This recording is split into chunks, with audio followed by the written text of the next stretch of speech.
কিন্তু 5ই আগস্টের পর পরিস্থিতিটা একেবারে বদলে গেছে। যেভাবে ভারতীয়দের ওপর নানা রকম কথা তারা বলছেন, ভারতীয়দের সম্পর্কে যেভাবে তারা ঘৃণা বিদ্বেষ ছড়াচ্ছেন, তাতে দেখা যাচ্ছে যে এবার বাংলাদেশিদের ভিসা একেবারে রিজেক্ট করে দেওয়া হচ্ছে। এই কারণে কোথাও কি চীনের একটা সুযোগ বেড়ে গেল, চীনের জন্য পথ খুলে দিল ভারত। এই মেডিকেল ভিসা যখন প্রত্যাখ্যান করছে ভারত, তখন কি তারা এবার চীনে যাবেন? আমরা এই বিষয়টা নিয়ে আলোচনা করব। নিঝুম মজুমদার বাংলাদেশের বিশিষ্ট আইনজীবী আমাদের সঙ্গে রয়েছেন। দাদা, তাহলে কি এবার চীনের জন্য পথ খুলে গেল? একটা কথা বলুন তো, যে টাকাতে ভারতে চিকিৎসা হতো সেই টাকায় কি চীনে চিকিৎসা করানো সম্ভব হবে? আমি আমি আমার ফার্স্ট হ্যান্ড অভিজ্ঞতাটা বলতে পারি। সেটা হচ্ছে যে আমার মার জন্য যখন আমি হসপিটাল গুলো খুঁজছিলাম পৃথিবীর বিভিন্ন দেশে, সেটা আপনার রাশিয়া, তারপরে কিউবা, ইন্ডিয়া, সিঙ্গাপুর, চায়না। তো চায়নার একটা হসপিটালের সাথে আমার যোগাযোগ হয়েছিল। তাদের চিকিৎসার মান আমি জানি না, কিন্তু ইন্ডিয়া থেকে একটু হাই। এবং স্বাভাবিকভাবে চায়নার ক্যান্সার চিকিৎসাটা কেমন জানতাম না, তবে এই মানে টাকা পয়সার দিক থেকে আপনি যদি সার্চ করেন তাহলে দেখবেন যে ক্যান্সার চিকিৎসা বলেন বা চিকিৎসার ক্ষেত্রে বলেন, ইন্ডিয়ার পজিশন 10-এর মধ্যে আছে, মানে শ্রেষ্ঠ 10 বা 7-এর মধ্যে থাকে। এবং টাকা পয়সাও তারা খুবই কম্পিটিটিভ অন্যদের থেকে অনেক। ফলে ইন্ডিয়া হচ্ছে যে কোনো মানুষের জন্য, সেটা এমনকি প্রচুর আফ্রিকান মানুষরা, তারপরে আপনার ইস্টার্ন ইউরোপিয়ানরা আমি আপনার দেখেছি হচ্ছে অ্যাপোলো হসপিটালে। তাহলে আপনার যে প্রশ্নটা আছে যে এতে করে কি চায়নার দরজা খুলে যাচ্ছে কিনা, শুধু ডেফিনেটলি আমার উত্তরটা হচ্ছে ইয়েস। কারণ দেখুন, একজন মানুষ যখন অসুস্থ থাকবেন এবং তার যখন চিকিৎসাটা খুবই জরুরি হবে, ভারত যদি আপনার ভিসা না দেয়, তাহলে চায়না মানে নেক্সট অপরচুনিটি কি করবে? মালয়েশিয়াতে দেখবে, চায়নাতে দেখবে, তারপরে হচ্ছে আপনার সিঙ্গাপুরে দেখবে, থাইল্যান্ডে দেখবে।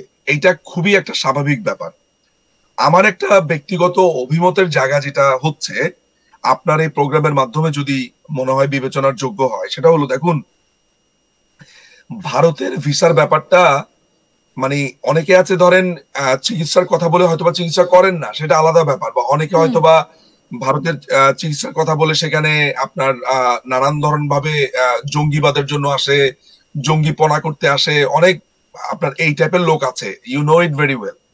কিন্তু যারা পিওর চিকিৎসা করতে আসছেন, তাদের ব্যাপারে তো হসপিটালে নিশ্চিত করছে। তাদের ক্ষেত্রে আমার মনে হয় ভিসার ব্যাপারটা যদি শিথিল না হয়, তাহলে ভারতের যেটা উচিত, মানে আমি বলবো দুটো জিনিস করা উচিত।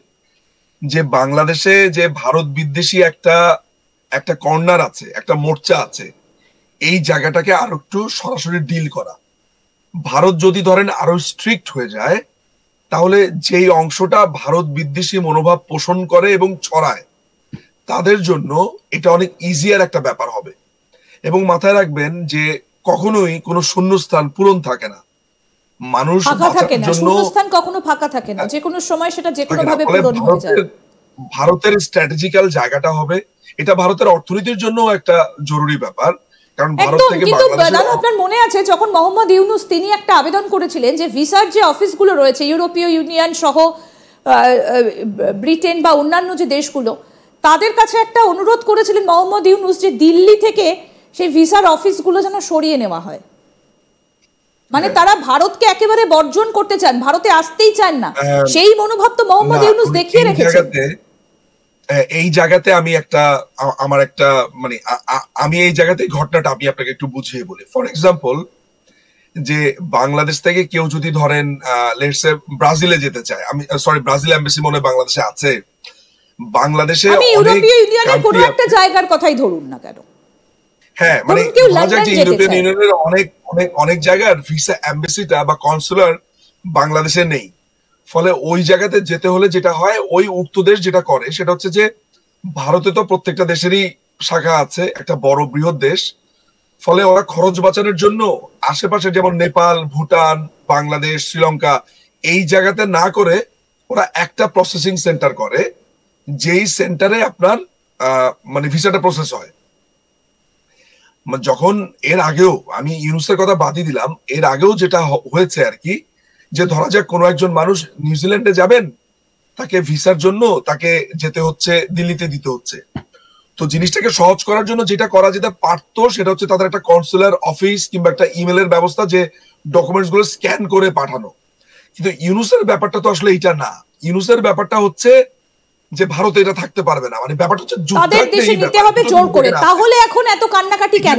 এখানে দুটো জিনিস আছে ইন্দিরাজি। একটা হচ্ছে যে আপনার সাথে আমি একটা আমার সুবিধার জন্য আমি একটা ব্যবস্থা করলাম, এটা হচ্ছে এক ধরনের অ্যাপ্রোচ। আর আরেকটা অ্যাপ্রোচ হচ্ছে আপনাকে আমি দেখিয়ে দিব। এই দুটো এখানে তো nothing to do with India. এখন যদি ইকুয়েডরের এমবাসি বাংলাদেশে না থাকে, এটার জন্য তো আপনি ভারতকে ব্লেম করতে পারেন না। মানে ভারতের সাথে সম্পর্কটা কি? সো অনেকে যেটা করে যে হ্যাঁ ভারতে কেন থাকবে, আরে ভাই ভারতে ইকুয়েডরের এমবাসি কেন আছে সেটা ইকুয়েডরকে জিজ্ঞেস করতে হবে। মানে সো এইটা বাংলাদেশ থেকে কেউ যদি যেতে চায় সেটা একটা সহজ ব্যবস্থা আলোচনা হতে পারে। কিন্তু আমার মুদ্রা কথা হচ্ছে এইটাকে কেন্দ্র করে ভারত বিদ্বেষ যে মনোভাবটা, সেটা আমার কাছে খুবই বিস্ময়ের একটা ব্যাপার। এই হচ্ছে আমার আমি সেটাই তো আপনাকে বললাম যে মোহাম্মদ ইউনুস তিনি তো ভারতে আসতেই চান না, অফিসগুলোকে সরিয়ে দিতে বলেছেন। শুধু তিনি কেন, তার উপদেষ্টা মণ্ডলীর অনেকেই এই কথা বলেছেন। তাহলে এখন কেন এত কান্নাকাটি যখন ভারত বলছে ভিসা দেব না? দেখুন, এই যে আপনি বললেন যে ইউনুস তো আসতেই চান না, দেখেন বিমস্টেক সম্মেলনের কথাটাই আপনি ধরুন। 4 তারিখে শ্রী নরেন্দ্র মোদীর সাথে তিনি দেখা করলেন। দেখা করতে যাওয়ার এতদিন তিনি কিন্তু বিদেশিদের সাথে যখন দেখা করতে যেতেন তখন তিনি একটা ওই যে নোটবুকের মতো একটা দিতেন, ওই যে আবু সাইদের ঢাকঢোল পিটিয়ে বলে যেতেন একদম, যে আওয়ামী লীগ কি করছে না করছে দুনিয়ার বিষাদাগার ধরিয়ে দিতেন। কিন্তু নরেন্দ্র মোদীর কাছে উনি কি দিলেন? নরেন্দ্র মোদী উনাকে একটা গোল্ড মেডেল দিচ্ছেন 10 বছর আগের। সেটা মানে নরেন্দ্র মোদীর মন পাওয়ার জন্য এই যে একটা চিপ কাজ। ধরা যাক যে আপনি আমাকে একটা ফোন একটা টেলিফোন করেছেন, এখন আপনার সাথে কোনো একটা কারণে আমি আপনার সামনে আসতে পারছি না, কোনো একটা কারণে আমি কোনো একটা অন্যায় করেছি সেই কারণে আসতে পারছি না। তো 10 বছর পরে আপনার সাথে দেখা হওয়ার পর আমি রেফারেন্স দিচ্ছি, দেখুন আপনার সাথে তো আমার 10 বছর আগে 5 মিনিট কথা হয়েছে। তার মানে আপনাকে আপনার মন ভুলানোর জন্য 10 বছর আগে আপনার টেলিফোন কনভারসেশন আমি রেফার করছি। তো এই যে ঘটনাটা সে ঘটাচ্ছে, আবার অন্যদিকে ভারতের সাথে শত্রুভাবাপন্ন আচরণ করছে।